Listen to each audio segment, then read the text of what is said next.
El presidente municipal quiso humillar a una policía, pero no esperaba lo que ella iba a hacer.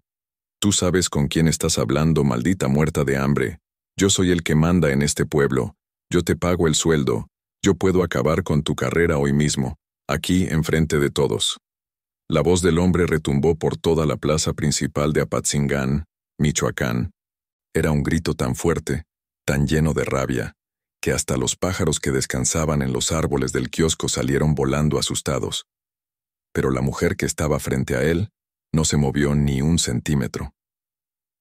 Señor, le voy a pedir de la manera más atenta que baje la voz y regrese a su vehículo, respondió ella con una calma que parecía de otro mundo. El operativo de seguridad está activo. Nadie puede pasar por esta calle hasta que termine el evento. El hombre soltó una carcajada que sonó más a veneno que a risa. ¿Tú me vas a decir a mí por dónde puedo pasar? ¿Tú? ¿Una simple policía municipal que ni siquiera ha de tener para pagar la renta? Mírate nada más. Con esa fachita, pareces más sirvienta que autoridad. 3 hombres de traje negro que estaban detrás de él comenzaron a reírse. Uno de ellos sacó su celular y empezó a grabar. Otro más se cruzó de brazos con una sonrisa burlona en el rostro. La gente que caminaba por la plaza se detuvo. Los comerciantes se asomaron desde sus locales. Una señora que vendía aguas frescas en la esquina se llevó la mano a la boca. Todos observaban lo mismo. Al licenciado Rodrigo Mendieta Solís, presidente municipal de Apatzingán desde hacía 6 años, humillando públicamente a una oficial de policía. Y ella simplemente lo miraba a los ojos, sin miedo, sin titubear, como si supiera algo que nadie más sabía. Ahora, para que entiendan bien lo que estaba pasando en esa plaza, hay que retroceder un poco. Hay que conocer a los personajes de esta historia, porque lo que sucedió ese martes 13 de marzo del 2018 no fue casualidad. Fue el destino cobrando una deuda muy vieja. Rodrigo Mendieta Solís tenía 52 años. Era hijo de Aurelio Mendieta, un ganadero que en los años 80 había sido el hombre más rico de toda la tierra caliente michoacana. Creció entre ranchos, camionetas del año y la idea de que el dinero podía comprar absolutamente todo. Voluntades, lealtades, silencios y hasta puestos políticos. A los 31 años, Rodrigo ganó su primera elección como regidor. A los 40, ya era presidente municipal, y desde entonces, nadie había podido quitarlo del puesto. ¿Por qué? Porque Rodrigo Mendieta no jugaba limpio, nunca lo hizo. En Apatzingán se rumoreaba de todo. Que tenía nexos con el crimen organizado, que desviaba recursos de los programas sociales, que las obras públicas se las daba siempre a su cuñado y a sus compadres, que había mandado a callar a más de un periodista que quiso investigarlo. Pero eran solo eso, rumores. Porque cada vez que alguien intentaba denunciarlo, las pruebas desaparecían, los testigos se retractaban, los expedientes se perdían en algún escritorio de la fiscalía. Rodrigo Mendieta era intocable. O al menos eso creía él. Ese martes 13 de marzo, el presidente municipal tenía una cita importantísima. El gobernador del estado venía a inaugurar un hospital nuevo en las afueras del pueblo. Era la oportunidad perfecta para tomarse la foto, salir en los periódicos, quedar bien con la gente. Pero había un problema. La calle principal estaba cerrada. Un operativo de seguridad había bloqueado el paso por órdenes de la Secretaría de Seguridad Pública Estatal. Había más de 3,000 personas en la plaza esperando al gobernador, y no querían arriesgarse a ningún incidente. Cuando la camioneta suburban negra del presidente municipal llegó a la barrera de seguridad, él esperaba que le abrieran el paso de inmediato. Era Rodrigo Mendieta. Por el amor de Dios, él era la autoridad máxima de ese municipio, pero no contaba con que la oficial a cargo del retén esa tarde fuera Guadalupe Herrera Montes, la mujer que jamás se doblegaba ante nadie. Guadalupe tenía 34 años. Morena, de estatura media, con el cabello siempre recogido en una trenza que le caía por la espalda. Llevaba 11 años sirviendo en la policía municipal de Apatzingán, y en todo ese tiempo jamás había recibido una queja ciudadana. La gente del pueblo la quería. Los niños de la primaria Benito Juárez le decían, la oficial Lupita, y corrían a saludarla cada vez que la veían pasar por la escuela. Los comerciantes del mercado le guardaban fruta y le regalaban gorditas de chicharrón. Las señoras de la colonia Emiliano Zapata la invitaban a cenar cada Navidad. Guadalupe era una de esas personas que no necesitaba levantar la voz para que la respetaran. Su sola presencia inspiraba confianza. Pero había algo que muy pocos sabían de ella. Algo que cargaba en el pecho desde hacía 14 años.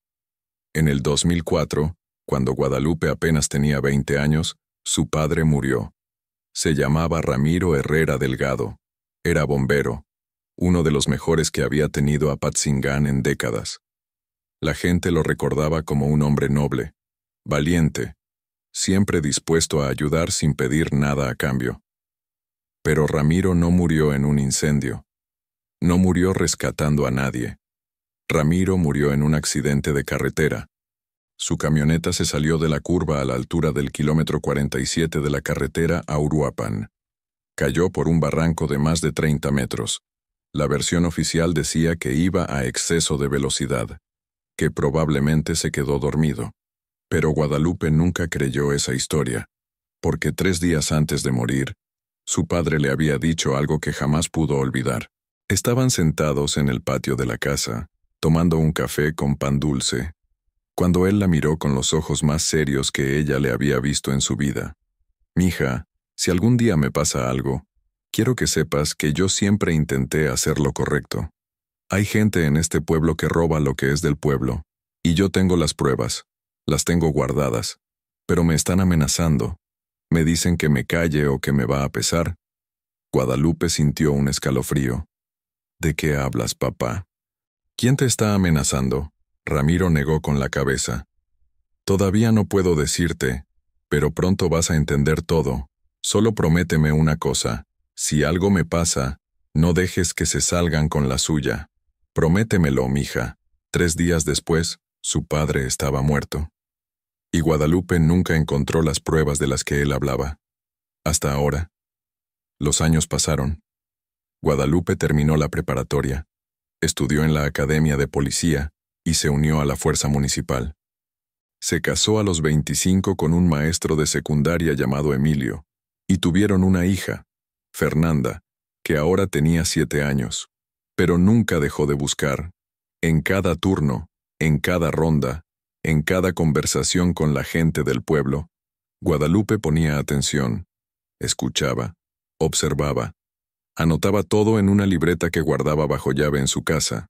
Con el tiempo, empezó a armar el rompecabezas, contratos de obras públicas que no existían, facturas falsas de empresas fantasma, testimonios de exempleados del ayuntamiento que habían sido despedidos por negarse a participar en los fraudes, y un nombre que aparecía una y otra vez en todos los documentos: Rodrigo Mendieta Solís.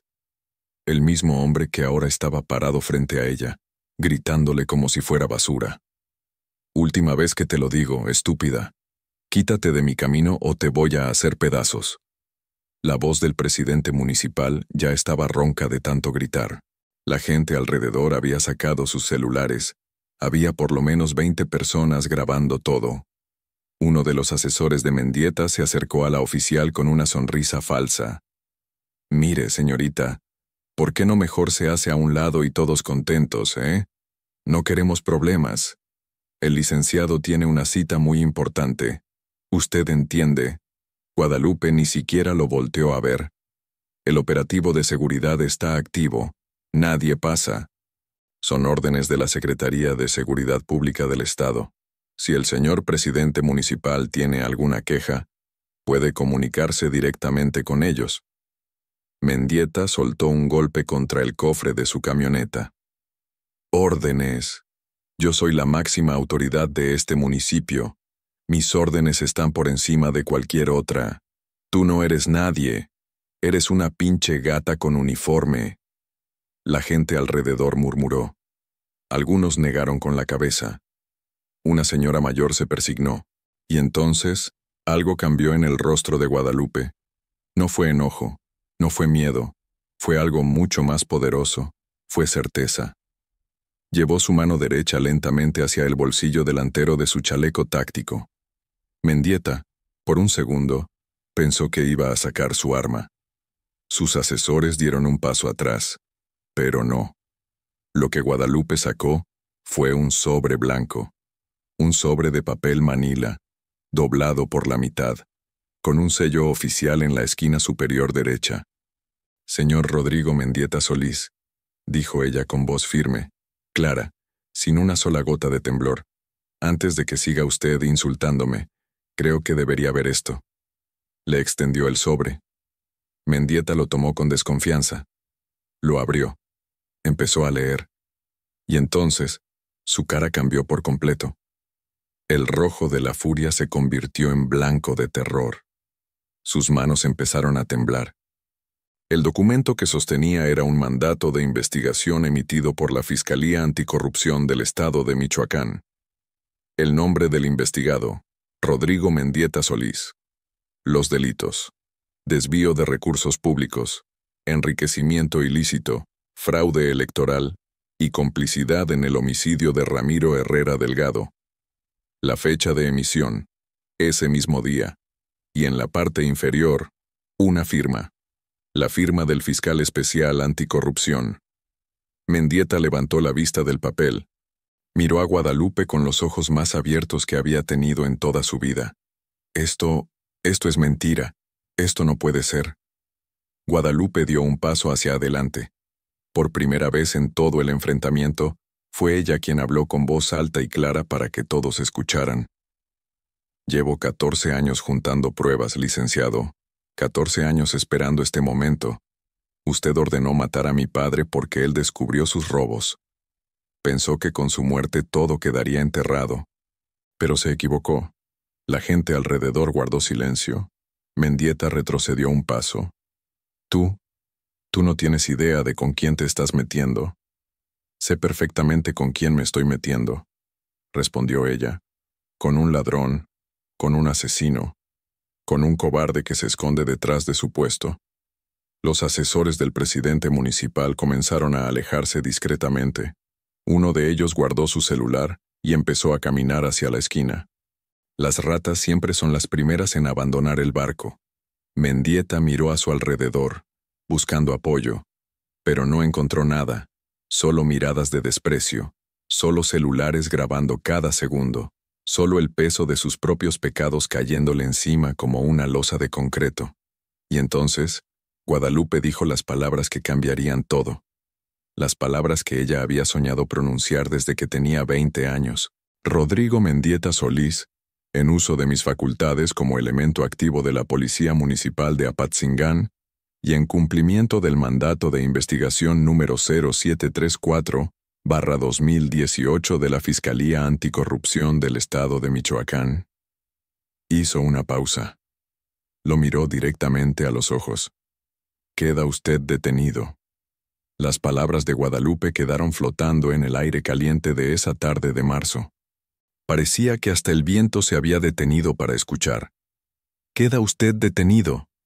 3 palabras, solo 3 palabras, pero fueron suficientes para que el mundo de Rodrigo Mendieta Solís comenzara a derrumbarse como un castillo de naipes en medio de un huracán. El presidente municipal se quedó paralizado por unos segundos. Su cerebro no podía procesar lo que estaba pasando. Él, Rodrigo Mendieta, el hombre más poderoso de Apatzingán, el intocable, el que siempre se salía con la suya. ¿Detenido? ¿Por una simple policía municipal? No, eso no podía estar pasando. ¿Estás loca?, murmuró primero, como si hablara consigo mismo. Guadalupe no respondió. Simplemente llevó su mano hacia la parte trasera de su cinturón, donde guardaba las esposas. Y entonces, Mendieta explotó. «¿Estás completamente loca? Tú no puedes arrestarme. Yo soy el presidente municipal. Tengo fuero. Tengo inmunidad. Esto es ilegal. Es un atropello». Su voz se quebró en la última palabra. Ya no sonaba como el hombre poderoso y arrogante de hace unos minutos. Sonaba como un animal acorralado. Guadalupe sacó las esposas con calma. El fuero no lo protege de una investigación por delitos graves, licenciado. Eso lo sabe cualquier estudiante de Derecho de primer semestre. El mandato está firmado por el fiscal especial y avalado por un juez federal. Todo es completamente legal. Mientes. Eso es falso. Es una trampa. Mendieta volteó desesperado hacia sus asesores, buscando ayuda. Pero los tres hombres de traje que minutos antes se reían de la oficial ahora estaban a más de 20 metros de distancia, caminando rápidamente hacia la esquina. «Ramírez, Córdoba, vuelvan acá, malditos cobardes». Ninguno volteó. Las ratas ya habían abandonado el barco. La gente alrededor comenzó a acercarse. Ya no eran 20 personas grabando. Eran 50, 60. El murmullo se convirtió en un zumbido constante. «¿Qué está pasando? Están arrestando al presidente. No puede ser. Ya era hora, maldito ratero». Los celulares brillaban bajo el sol de la tarde. Decenas de pantallas capturando cada segundo, cada palabra, cada gesto. Y Mendieta lo sabía. Sabía que todo estaba siendo grabado. Que en cuestión de minutos, esos videos estarían en Facebook, en Twitter, en WhatsApp. Que su imagen, su reputación, su carrera política, todo se estaba desmoronando en tiempo real frente a los ojos de todo México. Por un momento, pareció que iba a rendirse. Sus hombros cayeron, su mirada se perdió en el suelo.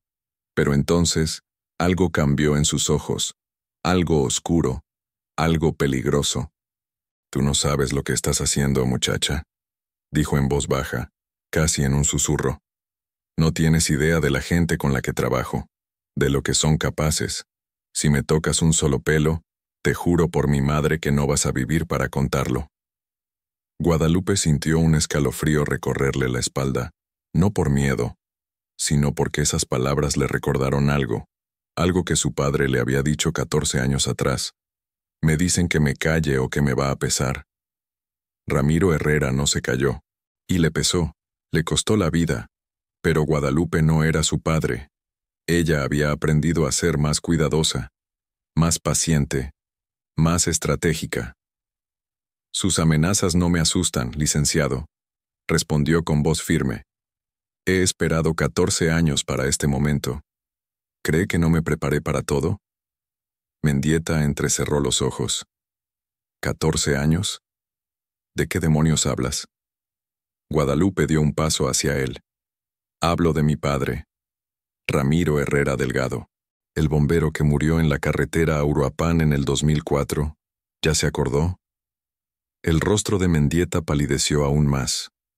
Sus labios temblaron. Yo no sé de qué me hablas». «Claro que sabe.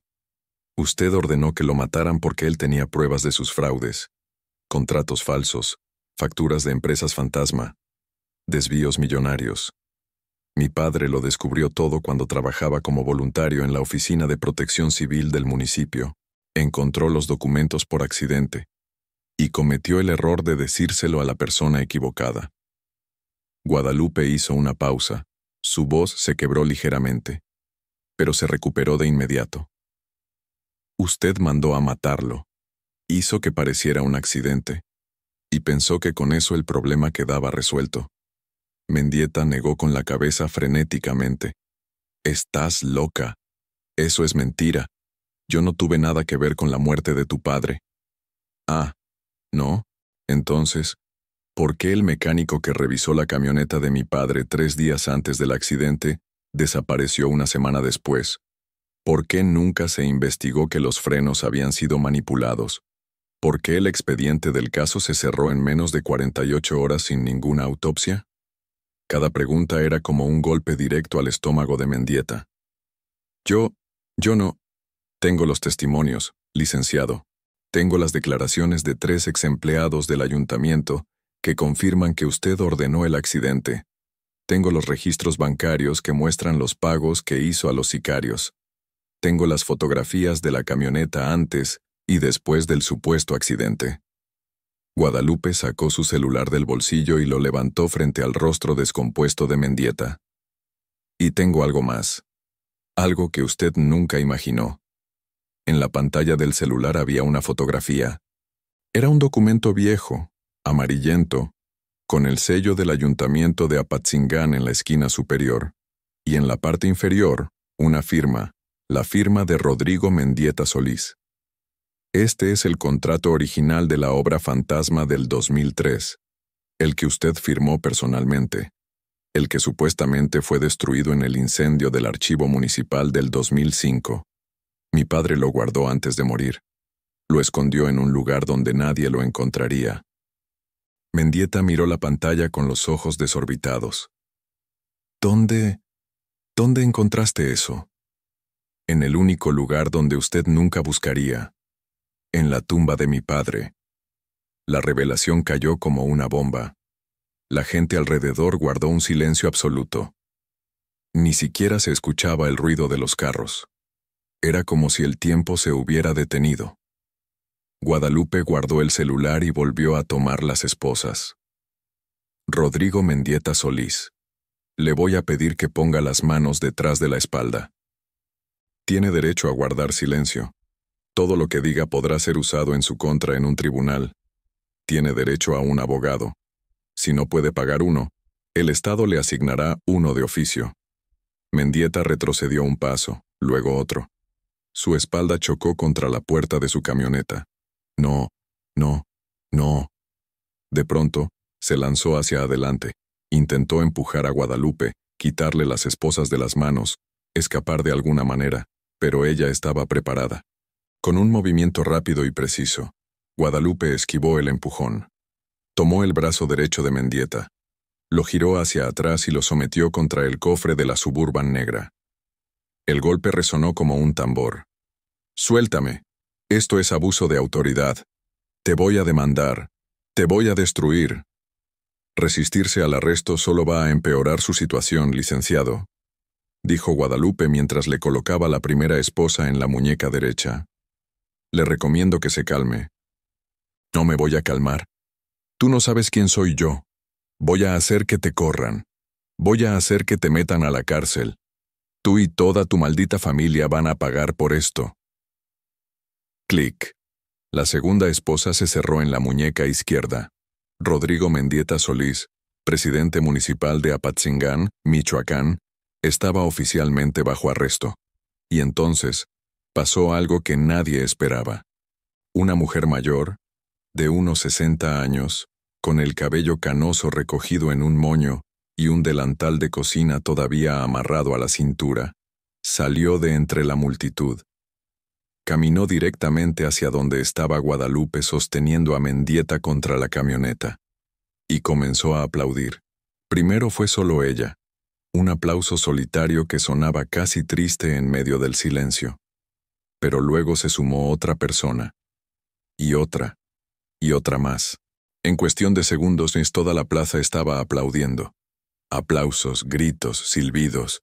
Gente que levantaba los puños al aire. Gente que lloraba de emoción. Gente que repetía el nombre de Guadalupe como si fuera un canto de guerra. «Lupita, Lupita, Lupita».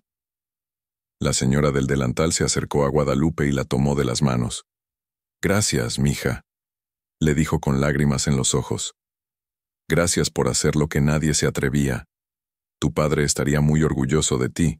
Guadalupe sintió que algo se rompía dentro de su pecho. Algo que había guardado durante 14 años. Algo que pesaba más que cualquier chaleco antibalas. Pero no era momento de llorar. Todavía no. «Gracias, señora», respondió con voz temblorosa. Pero esto apenas comienza. A lo lejos, se escuchó el sonido de las sirenas. 3 patrullas de la policía estatal entraron a la plaza con las torretas encendidas.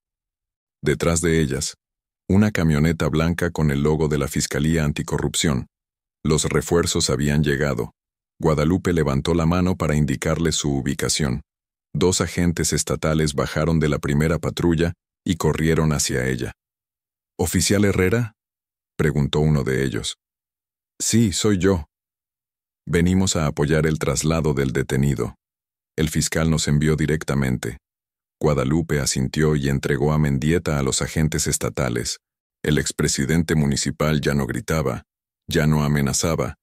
Estaba completamente callado, con la mirada perdida, como si su alma hubiera abandonado su cuerpo. Antes de que lo metieran a la patrulla, Guadalupe se acercó una última vez. «Licenciado», le dijo en voz baja, solo para que él escuchara. «Usted me preguntó si sabía con quién estaba hablando. Ahora ya lo sabe. Estaba hablando con la hija de Ramiro Herrera, el hombre que usted mandó a matar. Y le tengo una noticia. Los muertos no se callan para siempre. A veces, sus hijos hablan por ellos». Mendieta levantó la vista. Sus ojos estaban rojos, húmedos, derrotados. No dijo nada. No había nada que decir. La puerta de la patrulla se cerró con un golpe seco. Mientras la patrulla se alejaba con las sirenas encendidas, algo comenzó a pasar en los celulares de toda la gente que había grabado la escena. Los videos empezaron a subirse a las redes sociales. Primero 1, luego 10, luego cientos. En menos de 30 minutos, el hashtag Justicia para Lupita era tendencia nacional en Twitter. En menos de una hora, prefeito abusivo, que alguien había escrito mal mezclando portugués con español, se convirtió en tendencia mundial. Los medios de comunicación comenzaron a llegar a la plaza.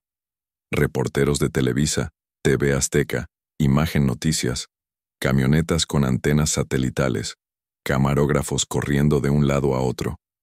Todos querían hablar con la policía que había arrestado al presidente municipal. Todos querían conocer la historia de Guadalupe Herrera Montes. Pero ella no estaba lista para dar entrevistas. Todavía no. Porque antes de hablar con la prensa, antes de convertirse en noticia nacional, antes de que su vida cambiara para siempre, había algo que tenía que hacer. Guadalupe caminó entre la multitud, esquivando reporteros y curiosos, hasta llegar a la esquina de la plaza donde estaba estacionada su patrulla. Se subió al asiento del conductor, cerró la puerta, y por primera vez en 14 años, se permitió llorar. Lloró por su padre, por todos los años de silencio, de espera, de impotencia, por todas las noches que pasó en vela revisando documentos, buscando pistas, armando el rompecabezas pieza por pieza. Lloró de dolor, pero también lloró de alivio, porque finalmente, después de tanto tiempo, había cumplido su promesa. Sacó de su bolsillo una fotografía vieja, arrugada, desgastada por los años. Era una foto de ella y su padre, tomada en la feria de Apatzingán cuando ella tenía 15 años. Los dos sonreían frente a la rueda de la fortuna. Guadalupe miró la fotografía y susurró: «Lo logré, papá. Te lo prometí y lo cumplí. Ya puedes descansar en paz». Afuera, el sol comenzaba a esconderse detrás de los cerros. El cielo se teñía de naranja y rojo, como si el universo estuviera celebrando junto con ella. Pero la historia no terminaba ahí. Porque mientras Guadalupe lloraba en su patrulla, algo estaba pasando al otro lado del pueblo. Algo que nadie esperaba. Algo que iba a cambiar todo. En una casa de la colonia Vista Hermosa, a las afueras de Apatzingán, un hombre de traje gris miraba las noticias en su celular con el rostro descompuesto. Era Alejandro Córdoba, el asesor principal de Mendieta. El mismo que había huido cobardemente cuando comenzó el arresto. Pero Córdoba no había huido por miedo a la policía. Había huido porque sabía algo que nadie más sabía. Algo sobre Guadalupe Herrera. Algo que podía destruirla. Tomó su celular y marcó un número. «¿Bueno? Sí, soy yo. Tenemos un problema. La policía tiene a Mendieta. Sí, lo arrestaron hace una hora. Pero eso no es lo peor. Lo peor es quién lo arrestó. Es la hija de Ramiro Herrera. Sí, ese Ramiro Herrera. No, no sabíamos que era policía. No, no sabíamos que tenía las pruebas. Pero escúchame bien. Ella no sabe toda la verdad. No sabe que su padre no era tan inocente como ella cree. Y si eso sale a la luz...» Hizo una pausa. «Exacto. Todo se derrumba. Incluyéndonos a nosotros.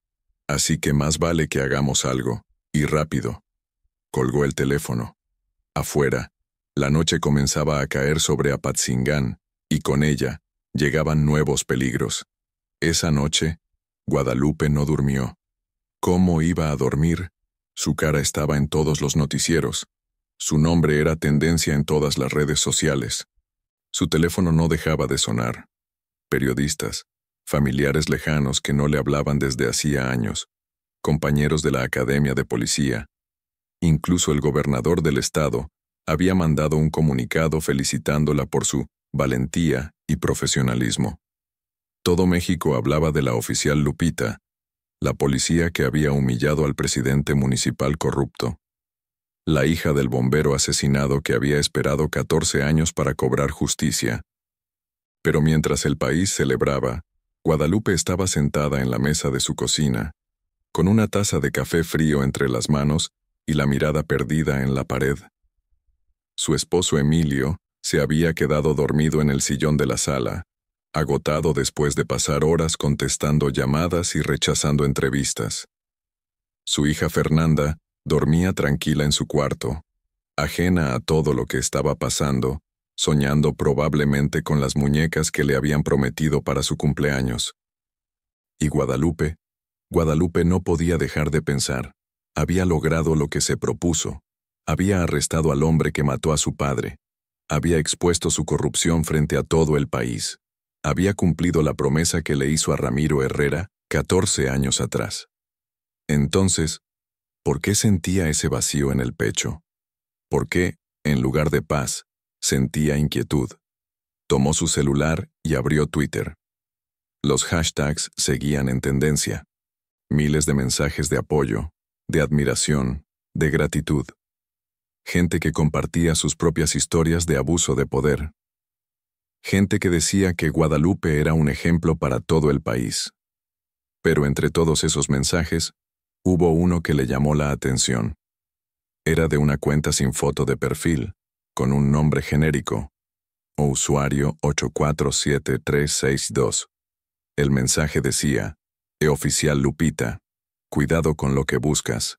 A veces la verdad duele más que la mentira. Pregúntale a tu padre. Ah, no, espera. Él ya no puede hablar. Guadalupe sintió un escalofrío. Leyó el mensaje 3 veces, luego 4, luego 5. ¿Qué significaba eso? ¿Era una amenaza? ¿Una advertencia? ¿O simplemente un troll de internet tratando de molestarla? Intentó entrar al perfil de la cuenta, pero ya había sido eliminada. Como si nunca hubiera existido. A la mañana siguiente, Guadalupe se presentó en la comandancia de policía a las 7 en punto, como todos los días. Pero ese día no fue como todos los días. En cuanto cruzó la puerta, todos sus compañeros se pusieron de pie y comenzaron a aplaudir. ¡Arriba la oficial Herrera! ¡Esa es nuestra Lupita! ¡Orgullo de Apatzingán! Guadalupe sonrió incómoda y levantó la mano para agradecer. Nunca le había gustado ser el centro de atención. Prefería hacer su trabajo en silencio, sin aspavientos, sin reconocimientos. Pero hoy era diferente. Hoy era una heroína nacional. El comandante Sergio Villalobos, un hombre canoso de 60 años que llevaba más de 3 décadas en la policía, salió de su oficina y caminó hacia ella con una sonrisa enorme. Herrera, ven a mi oficina. Tenemos que hablar. Guadalupe asintió y lo siguió. Cerró la puerta detrás de ella y se sentó frente al escritorio del comandante. ¿Qué pasa, comandante? Villalobos se recargó en su silla y la miró con una mezcla de orgullo y preocupación. Lo que pasa es que te convertiste en la policía más famosa de México en menos de 24 horas. Eso es lo que pasa. No era mi intención, comandante. Solo hice mi trabajo. Lo sé. Y precisamente por eso estoy preocupado. Guadalupe frunció el ceño. ¿Preocupado? ¿Por qué? Villalobos suspiró y se inclinó hacia adelante. Mira, Herrera, lo que hiciste fue muy valiente. De eso no hay duda. Pero Mendieta no es cualquier delincuente. Tiene contactos en todos lados. Gente poderosa que no va a estar contenta con lo que pasó. Gente que puede hacer cosas muy feas para proteger sus intereses. ¿Me está diciendo que tenga miedo? Te estoy diciendo que tengas cuidado. No es lo mismo. Guadalupe asintió lentamente. Entiendo, comandante. Pero no me voy a esconder. No después de 14 años esperando este momento. Villalobos la miró en silencio por unos segundos. Luego asintió. Lo sé. Por eso te voy a decir algo que quizás no quieras escuchar. ¿Qué cosa? El comandante abrió un cajón de su escritorio y sacó una carpeta amarilla. La puso sobre la mesa y la deslizó hacia Guadalupe. Esto llegó esta mañana. Es del archivo de la Fiscalía. Documentos relacionados con la investigación contra Mendieta. Guadalupe tomó la carpeta con curiosidad. ¿Y qué tiene que ver conmigo? Ábrela. Guadalupe abrió la carpeta. Adentro había varios documentos, fotografías, reportes oficiales. Todo relacionado con los fraudes de Mendieta durante los primeros años de su administración. Pero había algo más. En la última página, había una lista de nombres. Una lista de personas que supuestamente habían participado en el esquema de corrupción. Y el tercer nombre de la lista era Ramiro Herrera Delgado. Guadalupe sintió que el mundo se detenía. ¿Qué es esto? Su voz salió como un susurro. Villalobos bajó la mirada. Según estos documentos, tu padre no solo descubrió los fraudes de Mendieta, también participó en ellos, al menos durante los primeros meses. No, eso es imposible. Mi padre era un hombre honesto. Él nunca hubiera hecho algo así. Herrera, cálmate. No me voy a calmar. Esto es mentira. Es una trampa de Mendieta para desprestigiarme. Guadalupe se puso de pie tan rápido que la silla cayó al suelo. Sus manos temblaban. Su respiración se había acelerado. Villalobos levantó las manos en señal de calma. Escúchame, Herrera. Yo tampoco quiero creerlo. Conocí a tu padre. Era un buen hombre. Pero estos documentos son reales. Tienen firmas, fechas, números de cuenta. No los inventó Mendieta. Estaban en el archivo de la Fiscalía desde hace años. Guadalupe negó con la cabeza frenéticamente. No. Mi padre me dijo que tenía pruebas contra Mendieta. Me dijo que lo iban a matar por eso. ¿Por qué lo matarían si él también era parte del fraude? Villalobos suspiró. Esa es la pregunta, ¿no? Quizás tu padre quiso salirse del negocio. Quizás amenazó con hablar. Quizás Mendieta lo vio como una amenaza y decidió eliminarlo antes de que lo delatara. Pero eso significaría que... Guadalupe no pudo terminar la frase, porque si eso era cierto, significaba que su padre no era el héroe que ella recordaba. Significaba que Ramiro Herrera había sido, al menos por un tiempo, cómplice de la corrupción que ella había luchado por exponer. Significaba que toda su vida había estado basada en una mentira. Guadalupe salió de la comandancia como una zombi. No escuchaba los saludos de sus compañeros. No veía las miradas de admiración. No sentía el calor del sol de la mañana. Solo podía pensar en esos documentos, en el nombre de su padre en esa lista, en todo lo que eso significaba. Caminó sin rumbo por las calles de Apatzingán. Pasó frente al mercado donde su padre solía comprar fruta los domingos. Pasó frente a la iglesia donde lo velaron hace 14 años. Pasó frente a la escuela primaria donde ella estudió de niña. Y finalmente, llegó al Panteón Municipal. Entró por la puerta principal y caminó entre las tumbas hasta llegar a una lápida de mármol blanco con letras doradas. Ramiro Herrera Delgado, esposo amado, padre ejemplar, héroe de Apatzingán. 1962-2004. Guadalupe se arrodilló frente a la tumba. ¿Por qué, papá? Susurró con la voz quebrada. ¿Por qué no me dijiste la verdad? El silencio fue su única respuesta. Yo te defendí, te honré. Dediqué mi vida a buscar justicia por ti. ¿Y ahora me entero de que tú también eras parte de eso? ¿Que tú también robaste? ¿Que tú también? No pudo continuar. Las lágrimas le ganaron. Se dejó caer sobre la tumba y lloró como no había llorado en años.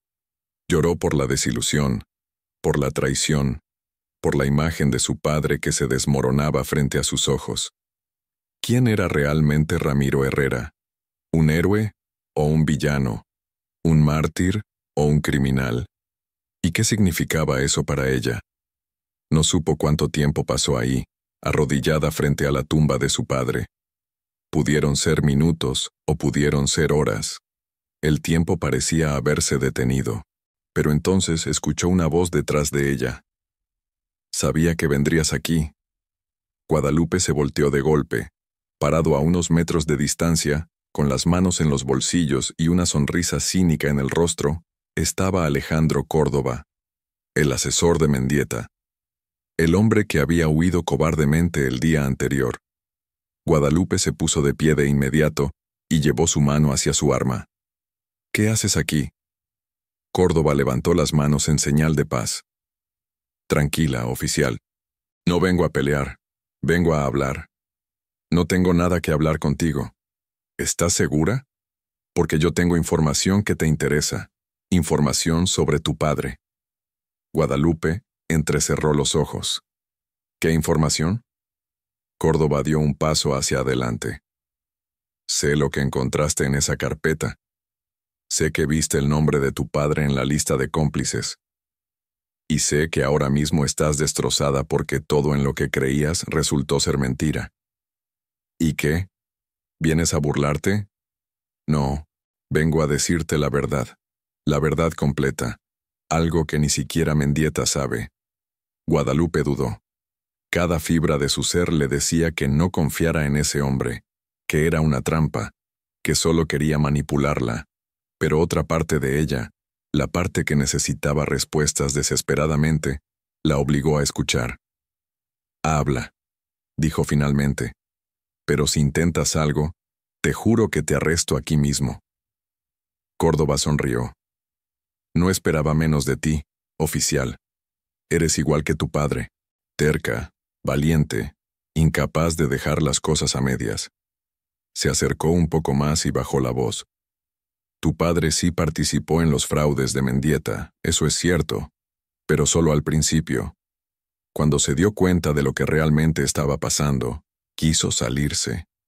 Amenazó con denunciar todo. Y ahí fue cuando Mendieta decidió eliminarlo.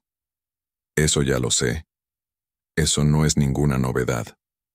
Ah, pero lo que no sabes es que tu padre tenía un socio, alguien que lo ayudó a reunir las pruebas, alguien que estuvo con él hasta el final, alguien que también debería haber muerto en ese accidente, pero que logró escapar en el último momento». Guadalupe frunció el ceño. «¿De qué hablas? Mi padre estaba solo cuando murió». Córdoba negó con la cabeza. «No, no estaba solo. Había alguien más en esa camioneta. Alguien que saltó antes de que cayera por el barranco. Alguien que ha vivido escondido durante 14 años, esperando el momento de salir a la luz». «¿Quién?» Córdoba se acercó hasta quedar a solo 1 metro de distancia. Sus ojos brillaban con una mezcla de miedo y emoción.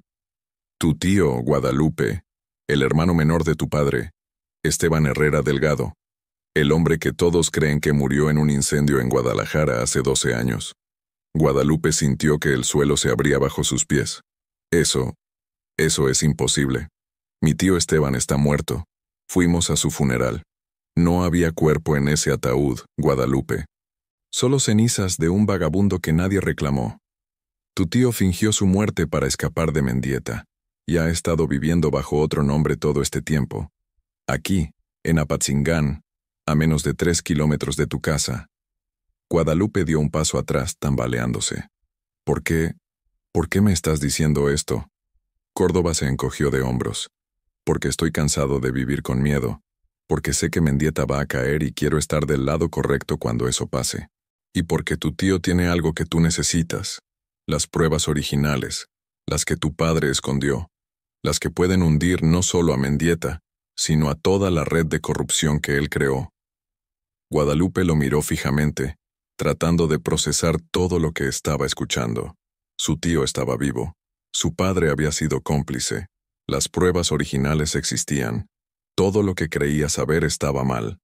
¿Dónde está mi tío?, preguntó finalmente. Córdoba sacó un papel doblado de su bolsillo y se lo entregó. Esta es la dirección. Pero te advierto, él no confía en nadie, ni siquiera en ti. Vas a tener que convencerlo de que estás de su lado. Guadalupe tomó el papel con manos temblorosas. ¿Por qué debería creerte? ¿Por qué debería confiar en ti? Córdoba la miró con una expresión que, por primera vez, parecía genuina. Porque yo también perdí a alguien por culpa de Mendieta. Mi hermana. Era periodista. Investigaba los fraudes. Un día simplemente desapareció. Nunca encontraron su cuerpo. Hizo una pausa. He trabajado para Mendieta durante 10 años, fingiendo ser su aliado, esperando el momento perfecto para destruirlo. Ese momento llegó, y tú eres la clave, Guadalupe. Tú y tu tío, juntos pueden acabar con esto de una vez por todas. Guadalupe guardó el papel en su bolsillo. Si esto es una trampa, te juro que... Lo sé. Me arrestas aquí mismo. Ya me quedó claro. Córdoba dio media vuelta y comenzó a caminar hacia la salida del panteón. Pero antes de desaparecer entre las tumbas, volteó una última vez. Una cosa más, oficial. Ten cuidado con quién confías. Mendieta tiene ojos en todas partes, incluyendo lugares que nunca imaginarías. Y con eso, desapareció.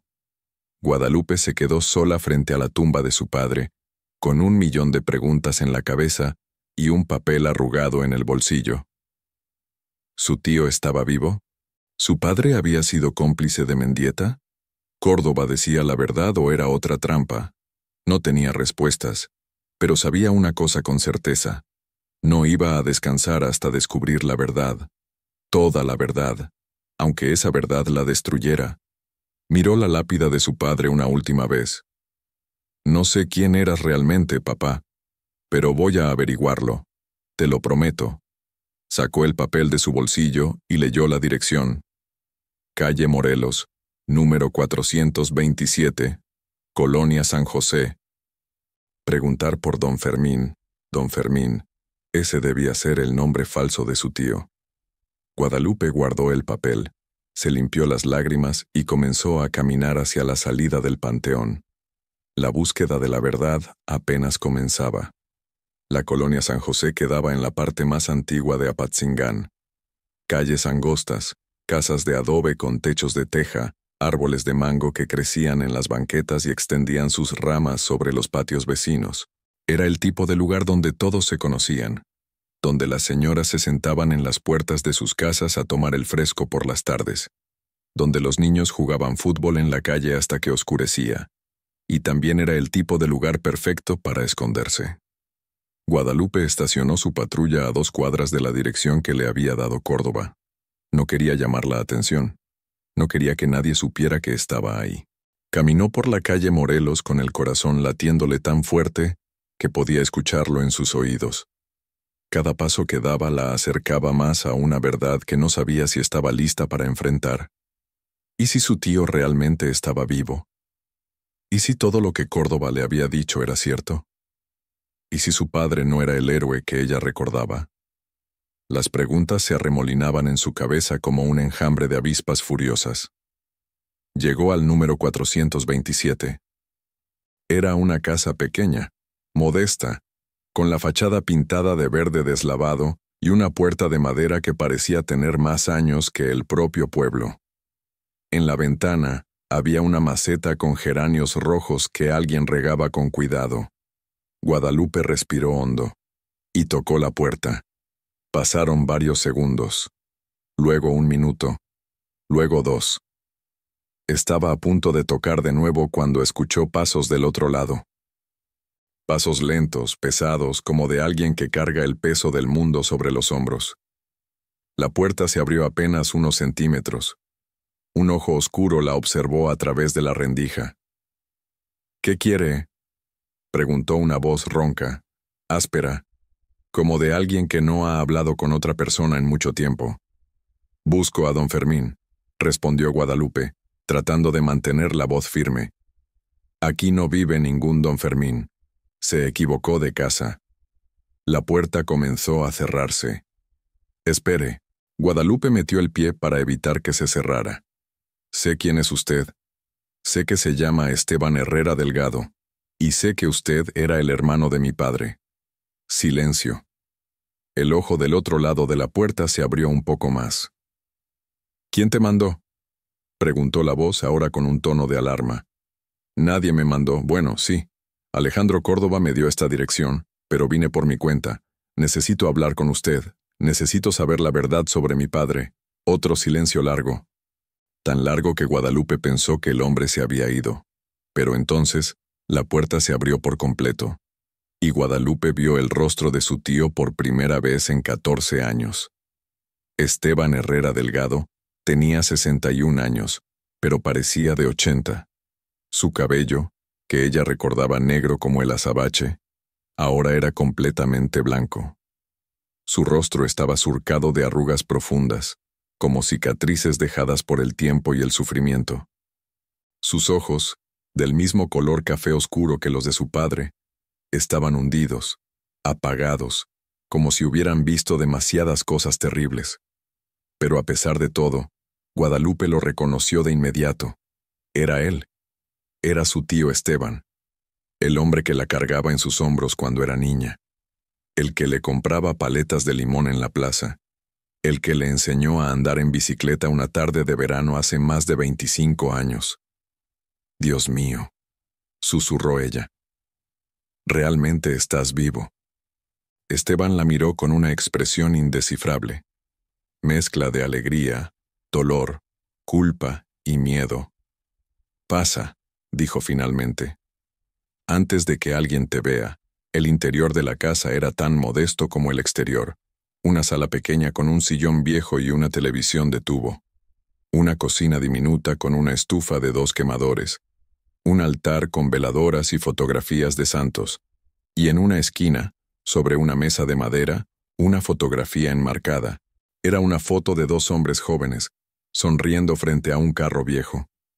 Uno de ellos era Ramiro Herrera. El otro era Esteban.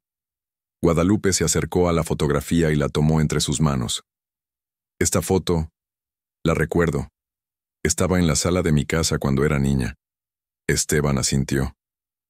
Tu padre me la regaló el día que cumplí 25 años. Fue el último cumpleaños que pasamos juntos antes de que todo se fuera al demonio. Guadalupe dejó la foto en su lugar y volteó hacia su tío. Necesito que me cuentes todo. Desde el principio. Necesito saber qué pasó realmente con mi padre. Esteban suspiró. Se sentó en el sillón viejo y se pasó las manos por el rostro, como si estuviera reuniendo fuerzas para lo que iba a decir.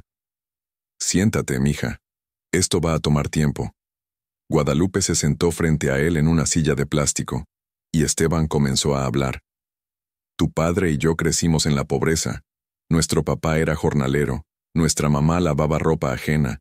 Nunca tuvimos nada, ni zapatos decentes, ni comida suficiente, ni esperanza de que las cosas mejoraran. Hizo una pausa, perdido en los recuerdos. Cuando tu padre cumplió 18, se metió de bombero voluntario. Yo me fui a trabajar a una maquiladora en Guadalajara. Pasaron los años. Él se casó con tu mamá. Tuvieron a ti. Yo me quedé solo, trabajando como burro para mandar dinero a la familia. ¿Y Mendieta? ¿Cuándo apareció él? Esteban apretó los puños. En el 98, tu padre ya llevaba varios años como bombero. Era respetado en el pueblo. La gente lo quería. Y Mendieta, que en ese entonces era regidor, se le acercó con una propuesta. ¿Qué tipo de propuesta? Le ofreció dinero. Mucho dinero. A cambio de que tu padre firmara unos documentos, facturas de equipos de emergencia que nunca se compraron, contratos de mantenimiento que nunca se hicieron. Cosas así. Guadalupe sintió un nudo en el estómago. ¿Y mi padre aceptó? Esteban bajó la mirada. Sí, aceptó. El nudo en el estómago de Guadalupe se convirtió en una piedra. Pero tienes que entender, mija, continuó Esteban rápidamente. Tu padre estaba desesperado. Tu mamá se había enfermado. Necesitaban dinero para las medicinas, para los doctores. Y Mendieta le prometió que nadie se iba a enterar, que solo serían unos papeles, que no iba a pasar nada. Pero pasó. Sí, pasó. Esteban se levantó del sillón y caminó hacia la ventana. Miró hacia afuera como si esperara ver a alguien acechando. Al principio fueron pequeñas cantidades, unos miles de pesos aquí, otros allá. Pero con el tiempo, los fraudes se hicieron más grandes, millones de pesos desviados, obras fantasma, empresas falsas. Y tu padre estaba metido hasta el cuello. ¿Por qué no salió? ¿Por qué no denunció? Esteban soltó una risa amarga. ¿Denunciar? ¿A quién? Mendieta controlaba todo. La policía, los jueces, los periodistas. Cualquiera que intentara hablar terminaba muerto o desaparecido. Tu padre lo sabía. Por eso aguantó tanto tiempo. Pero al final sí intentó denunciar. Por eso lo mataron. Esteban volteó a verla. Sí, pero no fue solo por eso. ¿Qué quieres decir? El viejo caminó hacia la mesa donde estaba la fotografía. Abrió un cajón y sacó una caja de zapatos vieja, llena de papeles amarillentos. Tu padre descubrió algo más. Algo peor que los fraudes. ¿Qué cosa? Esteban sacó un folder de la caja y se lo entregó a Guadalupe. Mendieta no solo robaba dinero, también lavaba dinero para el crimen organizado. Los Zetas, el cártel de la familia michoacana. Todos le pagaban para que limpiara sus ganancias a través de las cuentas del ayuntamiento. Guadalupe abrió el folder. Adentro había estados de cuenta bancarios, fotografías borrosas de reuniones clandestinas, grabaciones transcritas de conversaciones telefónicas. Dios mío, murmuró. Esto es suficiente para hundir no solo a Mendieta, sino a toda su red. Políticos, empresarios, narcotraficantes, todos están conectados. Guadalupe levantó la vista del folder. ¿Por qué no entregaste esto antes? ¿Por qué esperaste 14 años? Esteban se dejó caer en el sillón con un suspiro de agotamiento. Porque tenía miedo, mija. Miedo de que me mataran como a tu padre. Miedo de que te mataran a ti. Miedo de que todo fuera en vano y estos documentos terminaran perdidos en algún archivo de la fiscalía. Pero ahora las cosas cambiaron. Tú arrestaste a Mendieta frente a todo el país. Los medios están atentos. La gente está despierta. Si estas pruebas salen a la luz ahora, nadie va a poder ignorarlas. Guadalupe miró los documentos que tenía en las manos. ¿Por qué no me buscaste antes? ¿Por qué dejaste que viviera todos estos años creyendo que estabas muerto?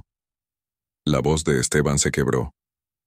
Porque era la única forma de protegerte.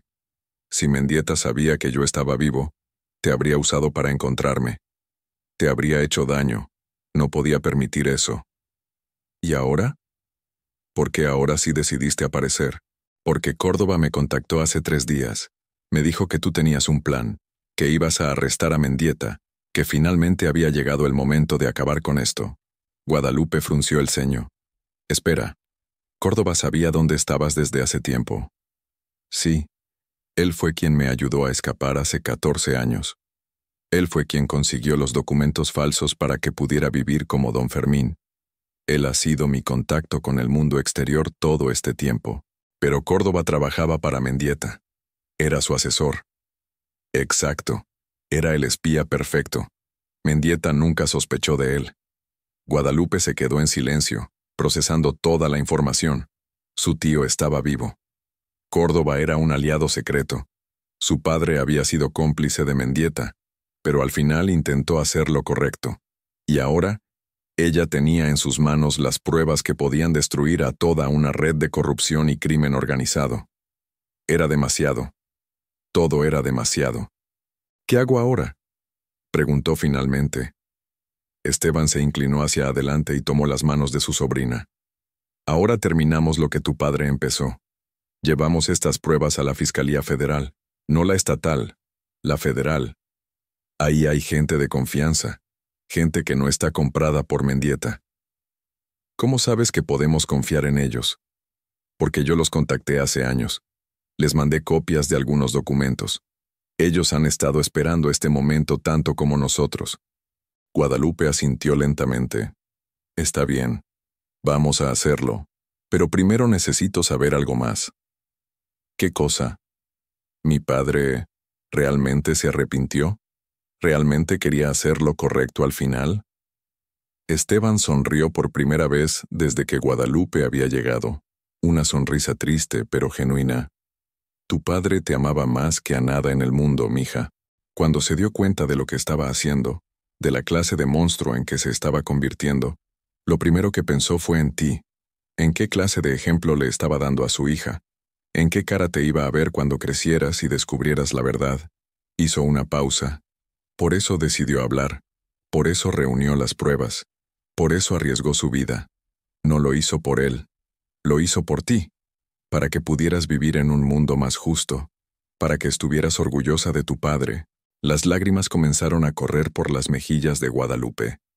Yo siempre estuve orgullosa de él. Siempre. Lo sé, mija. Y él también lo sabía. Hasta el último segundo de su vida, lo sabía. De pronto, el sonido de un motor rompió el silencio. Esteban se levantó de golpe y corrió hacia la ventana. ¡Maldición! ¿Qué pasa? Una camioneta negra, con vidrios polarizados, se estacionó al final de la calle. Guadalupe sintió que el corazón se le detenía. ¿Mendieta? No. Mendieta está encerrado. Pero su gente no. Y deben haber descubierto que Córdoba me delató. Esteban corrió hacia el fondo de la casa y abrió una puerta que daba a un patio trasero. Tenemos que salir de aquí. Ahora. Espera. ¿Y los documentos? Ya los tengo. Siempre los cargo conmigo, por si algo como esto pasaba. Guadalupe sacó su arma y se asomó por la ventana. La camioneta seguía estacionada al final de la calle. 2 hombres habían bajado y caminaban hacia la casa. Iban armados. Por atrás. Rápido. Los 2 salieron al patio trasero y saltaron la barda que daba a un callejón. Esteban, a pesar de su edad, se movía con una agilidad sorprendente. ¿Dónde dejaste tu patrulla? A 2 cuadras, en la calle Hidalgo. Vamos para allá. Corrieron por el callejón, esquivando botes de basura y perros callejeros. Detrás de ellos, escucharon gritos. ¡Ahí van! ¡Por el callejón! ¡Disparos! Una bala pasó silbando cerca de la oreja de Guadalupe. ¡Agáchate! Se tiraron al suelo detrás de un contenedor de basura. Guadalupe se asomó y disparó 2 veces hacia los perseguidores. Uno de ellos cayó al suelo gritando. El otro se escondió detrás de una pared. ¡Vámonos! Se levantaron y siguieron corriendo. Doblaron una esquina, luego otra, hasta que finalmente llegaron a la calle Hidalgo. La patrulla de Guadalupe estaba ahí, esperándolos como un ángel guardián de metal y vidrio. ¡Sube! Los 2 se metieron al vehículo. Guadalupe encendió el motor y arrancó a toda velocidad, dejando atrás a los perseguidores que apenas llegaban a la esquina. Por el espejo retrovisor, vio cómo los hombres subían a la camioneta negra y comenzaban a seguirla. Nos vienen siguiendo. Lo sé. Pero no te preocupes. Conozco un camino. Esteban le indicó que doblara a la izquierda, luego a la derecha, luego que entrara a una calle de terracería que parecía no llevar a ningún lado. Pero al final de esa calle había una bodega abandonada, y dentro de la bodega, otra camioneta. Una camioneta blanca con placas de la Fiscalía Federal. Guadalupe frenó de golpe frente a la bodega. De la camioneta blanca bajaron 4 hombres vestidos de civil, pero con chalecos antibalas y armas largas. ¿Oficial Herrera?, preguntó uno de ellos. Sí, soy yo.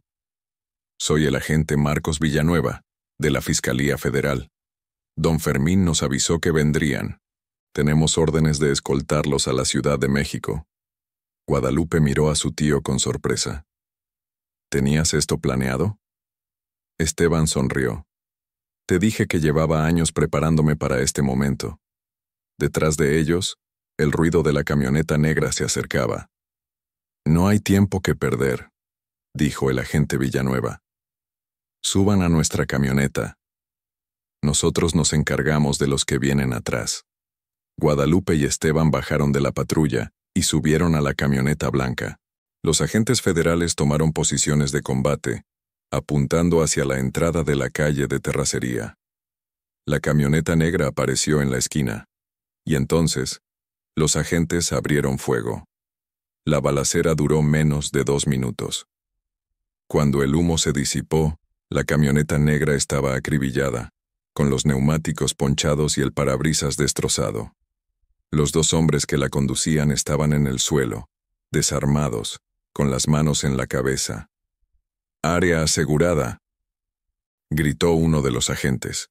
Villanueva se acercó a la camioneta blanca donde estaban Guadalupe y Esteban. «¿Están bien?» «Sí, estamos bien», respondió Guadalupe, todavía temblando de adrenalina. «Perfecto. Ahora sí, vámonos a la Ciudad de México. Tenemos mucho trabajo que hacer». La camioneta blanca arrancó, dejando atrás la bodega, los hombres capturados y los últimos vestigios del pasado. Guadalupe miró por la ventana mientras Apatzingán se alejaba en el horizonte. Había pasado toda su vida en ese pueblo. Había crecido ahí, había amado ahí, había sufrido ahí, y ahora lo dejaba atrás para ir a enfrentar la batalla más importante de su vida. Volteó a ver a su tío, que iba sentado a su lado con la caja de zapatos llena de documentos sobre las piernas. «¿Crees que lo logremos?», preguntó en voz baja. Esteban la miró con esos ojos cansados que habían visto demasiado. «Tu padre creía que sí. Murió creyendo que algún día la justicia llegaría. Y ahora, 14 años después, tú estás aquí para hacer realidad ese sueño». Hizo una pausa. «Sí, mija. Creo que lo vamos a lograr». Guadalupe asintió, y mientras la camioneta avanzaba por la carretera hacia la capital, por primera vez en mucho tiempo, sintió algo parecido a la esperanza. Pero lo que no sabía era que, en ese mismo momento, en una celda de la cárcel de Morelia, Rodrigo Mendieta Solís estaba haciendo una llamada a alguien muy poderoso. Alguien que no iba a permitir que una simple policía destruyera todo lo que habían construido. «Escúchame bien», dijo Mendieta con la voz temblorosa de rabia. «Esa mujer tiene que desaparecer. Ella y todos los que la estén ayudando. No me importa lo que cueste.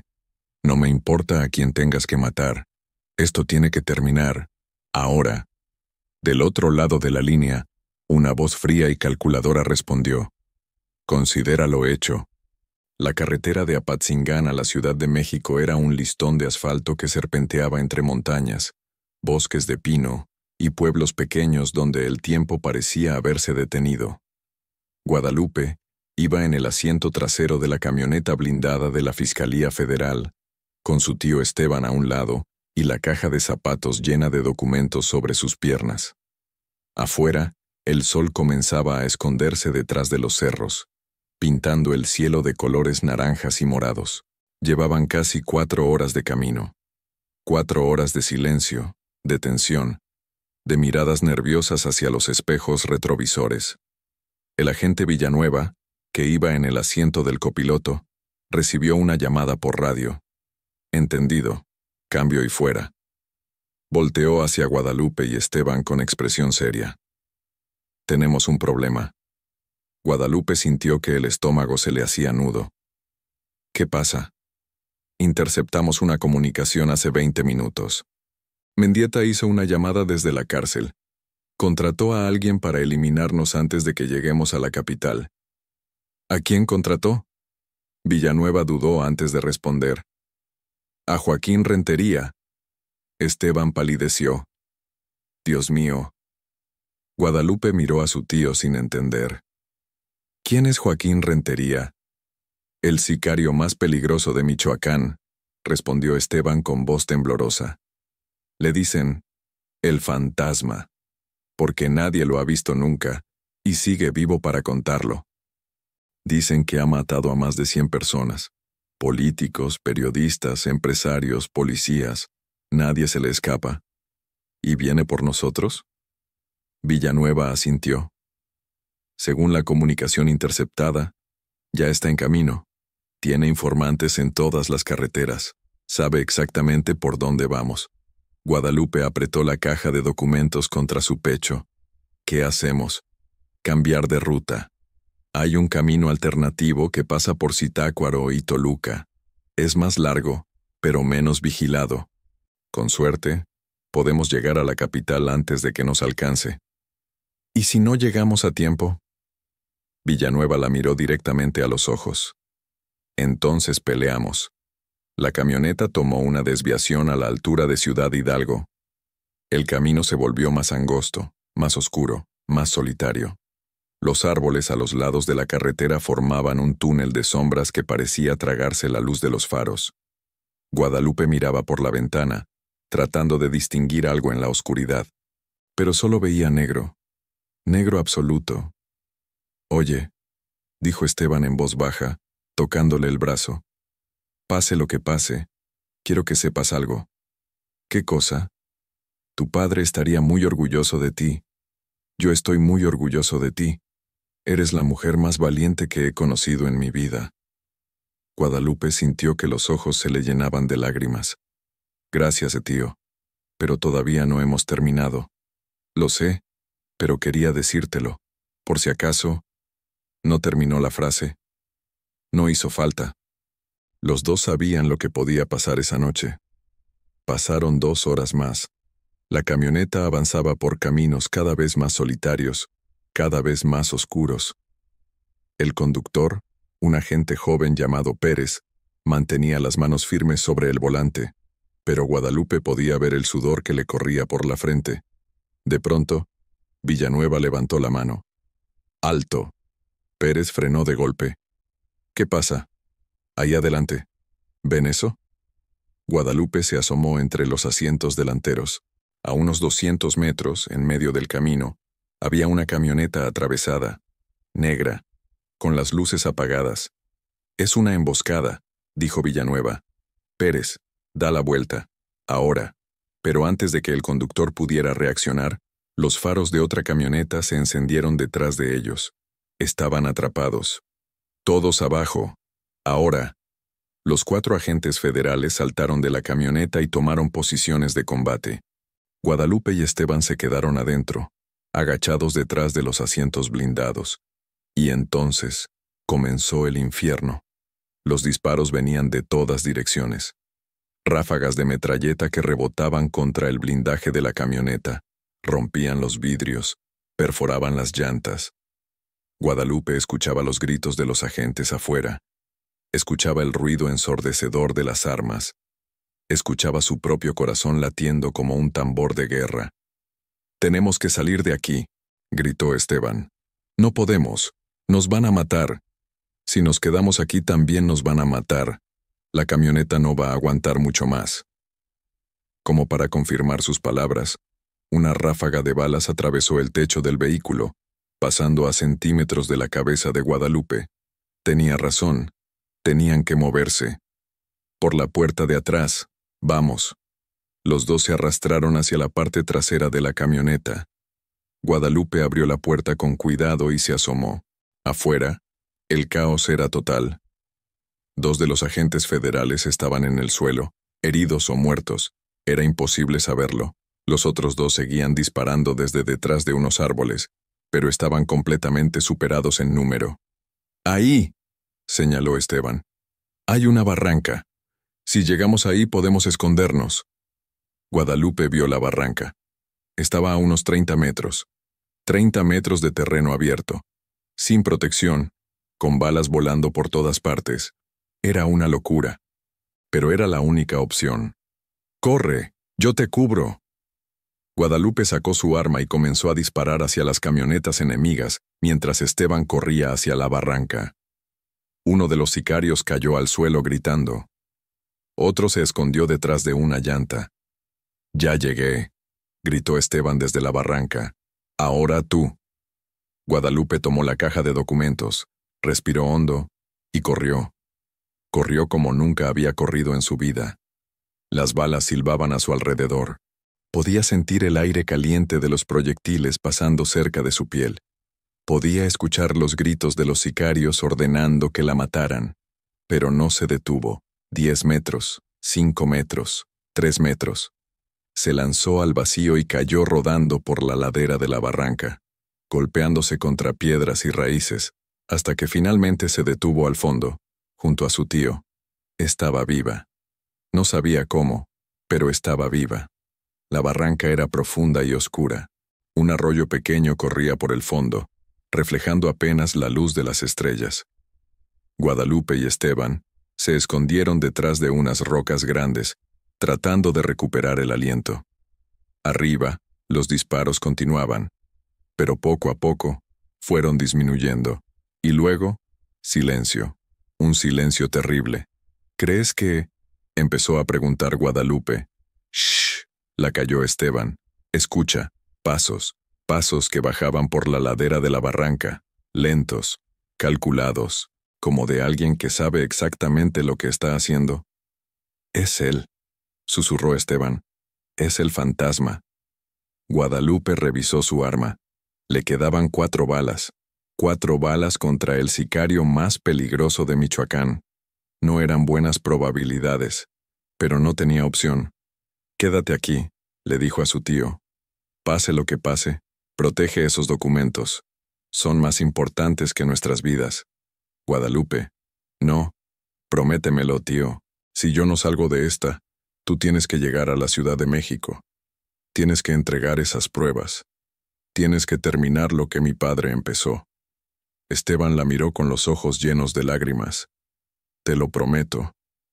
Guadalupe asintió. Se levantó de detrás de la roca y caminó hacia los pasos que se acercaban. Lo vio aparecer entre las sombras como si fuera parte de la noche misma. Era un hombre alto, delgado, vestido completamente de negro. Su rostro estaba cubierto por una máscara de tela que solo dejaba ver sus ojos. Ojos fríos, ojos muertos, ojos que habían visto el infierno y habían decidido quedarse a vivir ahí. En sus manos llevaba una pistola con silenciador, apuntando directamente al pecho de Guadalupe. Oficial Herrera, dijo con una voz que sonaba como metal raspando contra piedra. La famosa policía que arrestó al presidente municipal. He escuchado mucho sobre usted. Y yo sobre ti, respondió Guadalupe, levantando su arma. El fantasma. El sicario que nunca deja testigos. El hombre soltó una risa baja, siniestra. Veo que mi reputación me precede. Tu reputación no me asusta. Debería. Porque en aproximadamente 30 segundos usted va a estar muerta. Y después, su tío. Y después, esos documentos van a arder hasta que no quede ni ceniza. Guadalupe sintió el miedo trepar por su columna vertebral, pero no lo dejó ganar. ¿Sabes qué es lo gracioso?, dijo, tratando de ganar tiempo. Que Mendieta te contrató para proteger sus secretos. Pero lo que él no sabe es que ya es demasiado tarde. Esos documentos ya fueron enviados, copias digitales, a periódicos, a fiscales, a organizaciones internacionales. Aunque nos mates a los dos, la verdad va a salir. El fantasma inclinó la cabeza, como considerando sus palabras. Está mintiendo. ¿Estás seguro? ¿Quieres arriesgarte? Un momento de silencio. Y entonces, el fantasma hizo algo inesperado. Bajó el arma. ¿Sabe qué? Tiene razón. No vale la pena. Guadalupe frunció el ceño, sin entender. ¿Qué? Mendieta ya está acabado. Todos lo saben. Es cuestión de tiempo antes de que caiga él y todos los que trabajaron con él, incluyéndome a mí. Se quitó la máscara. Debajo había un rostro común. Un rostro que podría ser el de cualquier hombre en la calle. Ojos cansados, mejillas hundidas, una cicatriz que le cruzaba la frente. Me llamo Joaquín Rentería. Tengo 47 años. He matado a 123 personas en mi vida. Policías, periodistas, políticos, civiles inocentes. He hecho cosas que no me dejan dormir por las noches. Hizo una pausa. Y estoy cansado. Cansado de correr. Cansado de esconderme. Cansado de ser un monstruo. Guadalupe lo miraba sin poder creer lo que estaba escuchando. ¿Qué estás diciendo? Rentería dejó caer su arma al suelo. Estoy diciendo que me rindo. Estoy diciendo que voy a testificar contra Mendieta y todos los demás. Estoy diciendo que, por primera vez en mi maldita vida, voy a hacer algo correcto. Levantó las manos. Arrésteme, oficial. Es lo que tiene que hacer. Guadalupe no podía creerlo. El sicario más peligroso de Michoacán, el hombre que había venido a matarla, estaba ahí parado frente a ella, con las manos en alto, pidiéndole que lo arrestara. ¿Por qué? Fue lo único que pudo preguntar. ¿Por qué ahora? Rentería la miró con una expresión que, por un segundo, casi pareció humana. Porque vi los videos, los de la plaza, vi cómo usted enfrentó a Mendieta sin titubear. Vi cómo todo un pueblo la apoyó. Vi cómo una sola persona, una sola mujer con una placa y un uniforme, se atrevió a hacer lo que nadie más se atrevía. Bajó la mirada. Y me di cuenta de que yo podría haber sido así. Podría haber sido policía, o bombero, o cualquier cosa decente. Pero elegí ser un monstruo, y ya es demasiado tarde para cambiar eso. Pero tal vez todavía puedo hacer algo útil antes de morir en la cárcel. Guadalupe guardó silencio por un momento. Luego, lentamente, bajó su arma.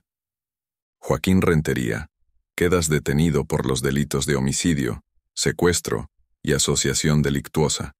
Tienes derecho a guardar silencio. Todo lo que digas podrá ser usado en tu contra. Rentería asintió. Lo sé. Guadalupe sacó sus esposas y se las colocó en las muñecas. Y así, en el fondo de una barranca oscura, en medio de la noche más larga de su vida, Guadalupe Herrera capturó al fantasma. Las siguientes horas fueron un torbellino. Más unidades de la Fiscalía Federal llegaron al lugar de la emboscada. Los sicarios que habían sobrevivido fueron arrestados. Los agentes heridos fueron llevados a hospitales.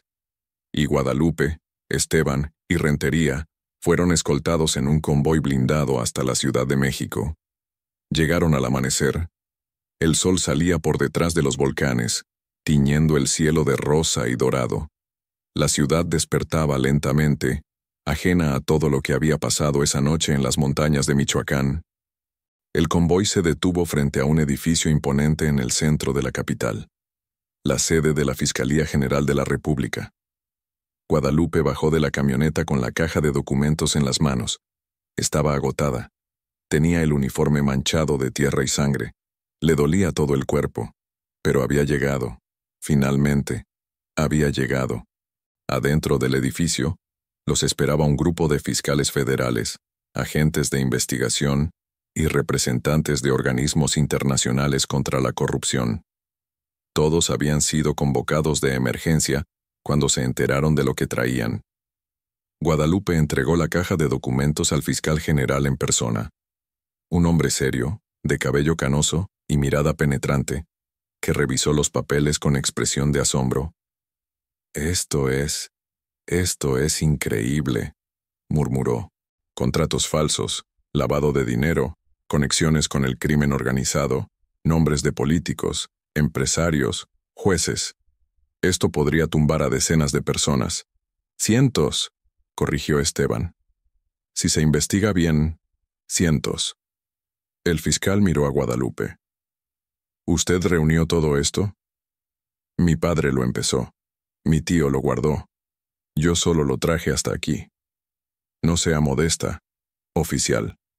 Lo que usted hizo requirió un valor extraordinario.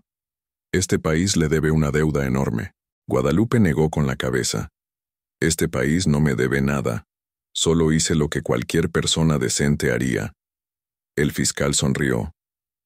Ojalá hubiera más personas decentes como usted. Las siguientes semanas fueron un terremoto. Los documentos que Guadalupe entregó desataron la investigación más grande contra la corrupción en la historia de Michoacán. Más de 80 personas fueron arrestadas, incluyendo políticos, empresarios, jueces y líderes del crimen organizado. Rodrigo Mendieta Solís fue procesado por más de 40 delitos, incluyendo desvío de recursos, lavado de dinero, fraude electoral y el asesinato de Ramiro Herrera Delgado. El juicio duró 3 meses. Al final, fue sentenciado a 75 años de prisión. Nunca volvería a ver la luz del sol como hombre libre. Sus aliados lo abandonaron uno por uno. Los mismos que antes le besaban los pies ahora declaraban en su contra, tratando de salvar sus propios pellejos. La traición, al final, había sido la única lealtad que Mendieta inspiraba. Alejandro Córdoba, el asesor que había ayudado a Guadalupe, recibió protección como testigo colaborador. Su testimonio fue clave para desenmascarar toda la red de corrupción. Finalmente pudo honrar la memoria de su hermana, la periodista que había desaparecido años atrás. Joaquín Rentería, el fantasma, cumplió su palabra. Testificó contra todos los criminales para los que había trabajado. Confesó 123 asesinatos con lujo de detalle. Fue sentenciado a cadena perpetua, pero sus declaraciones permitieron resolver decenas de casos que habían quedado en el olvido. Y Esteban Herrera Delgado, el tío que había vivido 14 años escondido, finalmente pudo recuperar su nombre verdadero. Volvió a ser Esteban. Volvió a caminar por las calles de Apatzingán sin miedo. Volvió a visitar la tumba de su hermano cada domingo, llevándole flores y platicándole las noticias del pueblo. 3 meses después de aquella tarde en la plaza de Apatzingán, Guadalupe Herrera Montes recibió una invitación que nunca esperó. El Congreso del Estado de Michoacán quería rendirle un homenaje público por su valentía y servicio a la comunidad. La ceremonia sería en el Palacio de Gobierno de Morelia, con la presencia del gobernador, legisladores, medios de comunicación y ciudadanos de todo el estado. Guadalupe no quería ir. Nunca le habían gustado los reflectores. Nunca había buscado reconocimiento. Solo había hecho su trabajo.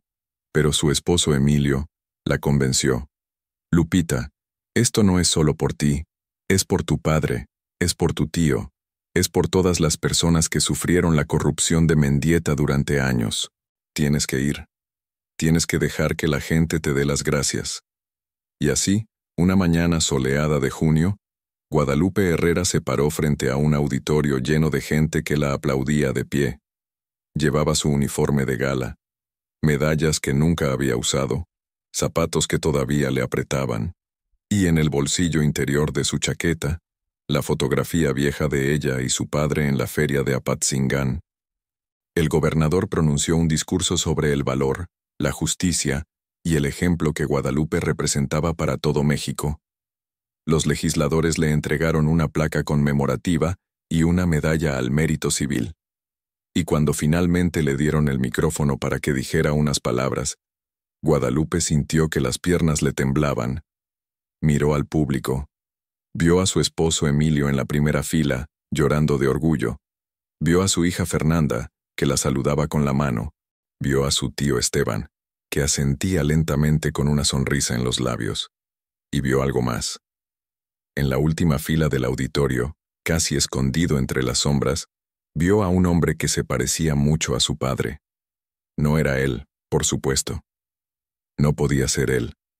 Ramiro Herrera llevaba 14 años muerto, pero por un segundo, solo por un segundo, Guadalupe sintió que su padre estaba ahí, que la estaba viendo, que estaba orgulloso de ella. Respiró hondo y comenzó a hablar. Muchas gracias por este honor. No sé si lo merezco, pero lo acepto con humildad. Hizo una pausa. Cuando era niña, mi padre me enseñó algo muy importante. Me dijo, «Mija, en esta vida vas a encontrar mucha gente que hace lo incorrecto porque es fácil, pero tú tienes que ser de las pocas que hacen lo correcto, aunque sea difícil. Porque al final, lo único que te llevas de este mundo es tu dignidad». Su voz se quebró ligeramente, pero continuó. Mi padre murió tratando de hacer lo correcto. Lo mataron por atreverse a decir la verdad. Y durante 14 años, yo viví con la promesa de que algún día haría justicia por él. Miró hacia el techo, como si pudiera ver a través de él hasta el cielo. Hoy, papá, puedo decirte que cumplí mi promesa. Que los hombres que te mataron están en la cárcel. Que la verdad finalmente salió a la luz. Que tu sacrificio no fue en vano. Las lágrimas corrían por sus mejillas, pero no le importaba. Ya no tenía que esconderse. Ya no tenía que ser fuerte. Este homenaje no es solo para mí. Es para ti. Es para todos los padres. madres, hijos, hermanos que han perdido a alguien por culpa de la corrupción. Es para todos los que han sufrido en silencio, esperando que algún día llegue la justicia. Levantó la placa que le habían dado y la mostró al público. Hoy les digo a todos ustedes, la justicia existe. Tarda, a veces tarda mucho, pero llega. Nunca dejen de luchar. Nunca dejen de creer. Nunca dejen de ser valientes. Hizo una última pausa. Porque no es el poder lo que define a un líder. No es el dinero, ni los contactos, ni los títulos. Miró directamente a la cámara que transmitía la ceremonia en vivo a todo el país. Es la valentía de hacer lo correcto cuando todos los demás hacen lo incorrecto. La valentía de pararse frente a los poderosos y decirles, no más. La valentía de una mujer común, con un uniforme y una placa, que se negó a ser humillada. Bajó el micrófono. Gracias. El auditorio estalló en aplausos. Aplausos que duraron minutos enteros. Aplausos mezclados con lágrimas, con gritos de apoyo, con el nombre de Guadalupe coreado una y otra vez. Ella bajó del escenario y caminó directamente hacia su familia. Abrazó a su esposo. Abrazó a su hija. Abrazó a su tío. Y mientras los flashes de las cámaras la cegaban y los periodistas gritaban preguntas que no pensaba contestar, Guadalupe Herrera Montes sintió, por primera vez en 14 años, que finalmente podía descansar. Que finalmente podía soltar el peso que había cargado desde aquella noche en que su padre le hizo prometer que buscaría justicia. Que finalmente podía ser libre. Esa noche, después de la ceremonia, Guadalupe fue sola al Panteón Municipal de Apatzingán. Llevaba un ramo de flores blancas, gardenias, las favoritas de su padre. Se arrodilló frente a la tumba de mármol y colocó las flores con cuidado. «Lo logramos, papá», susurró. «Finalmente lo logramos». El viento sopló suavemente entre los árboles del cementerio. Las hojas susurraron algo que sonaba casi como una respuesta. Guadalupe cerró los ojos y dejó que las lágrimas cayeran libremente. «Te extraño mucho. Todos los días te extraño. Pero sé que estás orgulloso de mí. Sé que estás en paz. Y sé que algún día, cuando me toque irme de este mundo, voy a verte de nuevo. Y me vas a abrazar. Y me vas a decir que hice bien». Abrió los ojos y miró la lápida una última vez. «Hasta entonces, papá. Descansa.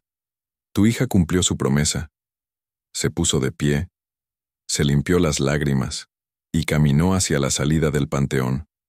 Afuera, la luna llena iluminaba las calles de Apatzingán con una luz plateada. El pueblo dormía en paz. Los niños soñaban con héroes. Las madres velaban el sueño de sus hijos. Los ancianos recordaban tiempos mejores. Y Guadalupe Herrera Montes, la policía que se atrevió a desafiar al poderoso, la hija que cumplió su promesa, la mujer que demostró que la valentía es más fuerte que cualquier título, caminó hacia su casa con la frente en alto. Porque esa noche, en Apatzingán, Michoacán, la justicia había ganado. Y la justicia tiene un rostro. El rostro de una mujer común, con un uniforme y un corazón de acero. Si esta historia te movió, déjame tu like. Comenta qué te pareció y compártela para que más gente sepa que la justicia todavía existe. Y si no estás suscrito, suscríbete para no perderte más historias reales como esta. Gracias.